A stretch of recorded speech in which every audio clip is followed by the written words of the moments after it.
Hello everyone, my name is Rudy Swinney, and for this week I am going to describe to you the competency assessments that I have done throughout my time at Bryan and Stratton. Though there are multiple, I have chosen 3 to discuss with you today. But first, before we go into that, I would like to present to you some of the course outcomes and institutional outcomes that were described to us in the beginning of what we will achieve once we successfully complete the course.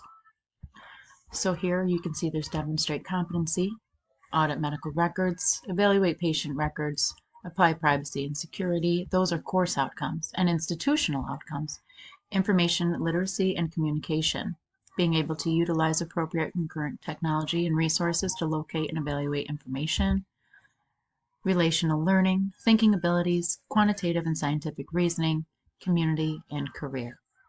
So to start off, one of my competencies that I have done in Math 201, it definitely demonstrates my understanding of the outcome I achieved for quantitative and scientific reasoning, and I'll explain to you why. So as we open this up, I will click on the document and show you exactly why. So for this assignment, we were to take our budget from what we could find a medical coder would achieve or make, and here my annual salary would have been $51,000 roughly.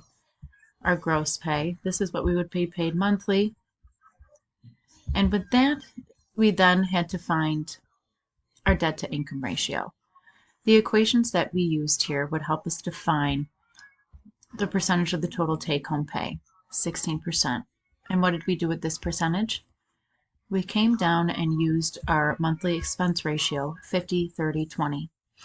50-30-20 means most of it, 50% is your needs, 30% is your wants, and 20% is your savings. Being able to take the information that I had done from my table above and apply it to a pie chart will definitely help me in understanding things like I will use analyzing claim data for patterns and errors.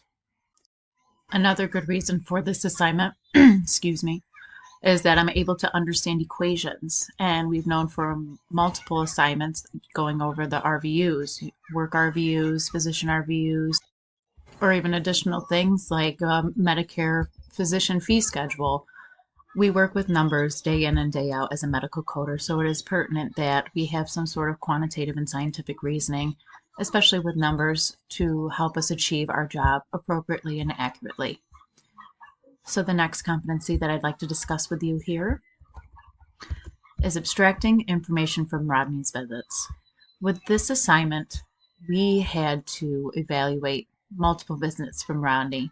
We had emergency room visits, outpatient visits, inpatient coding visits, surgery visits, which all of them helped me complete course outcomes to demonstrate competency and proficiency required for billing and coding operations, evaluate patient records, demonstrate professional knowledge, thinking abilities, employ strategies and reflections on learning and practice in order to adjust learning processes.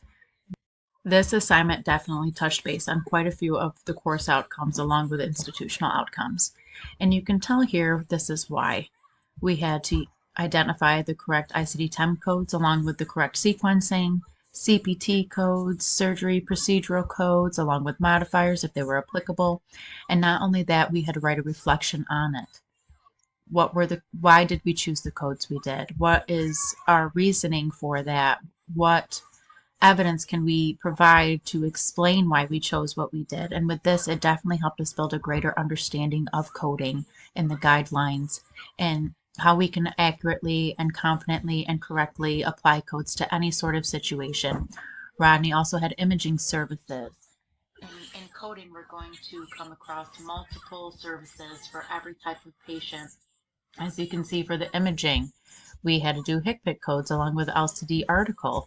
And in here, we also, I'll show you here, I provided a resource that I had used. I was able to start searching for the LCD article that would help me determine whether or not the CPT code I assigned has an active LCD and if the diagnosis meets medical necessity.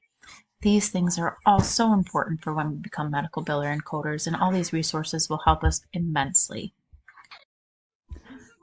The final competency portfolio project that I'd like to bring to you is my career development research and writing.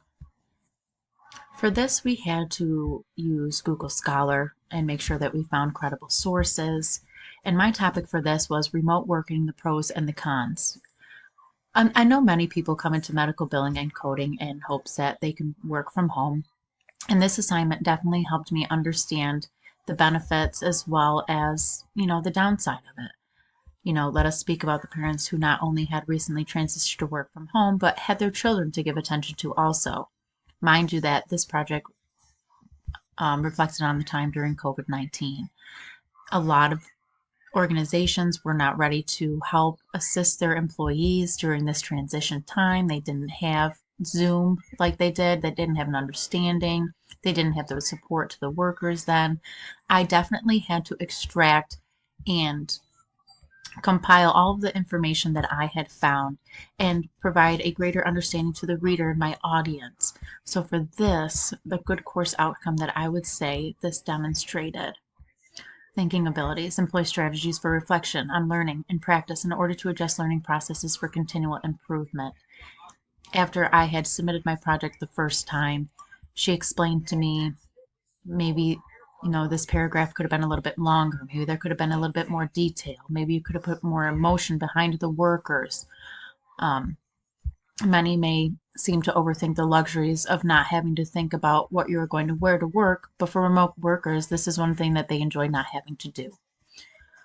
Before, it was something very vague. Oh, employee and remote workers didn't have to put, clothes on, and that was something that they really enjoyed. I definitely had learned a lot from these competency assessments, and I know that the behaviors and skills and knowledge that I have gained from each of these assignments will definitely prepare me to be a proficient, accurate, and happy, well-rounded medical coder. Thank you all for listening, and I hope you have a wonderful day.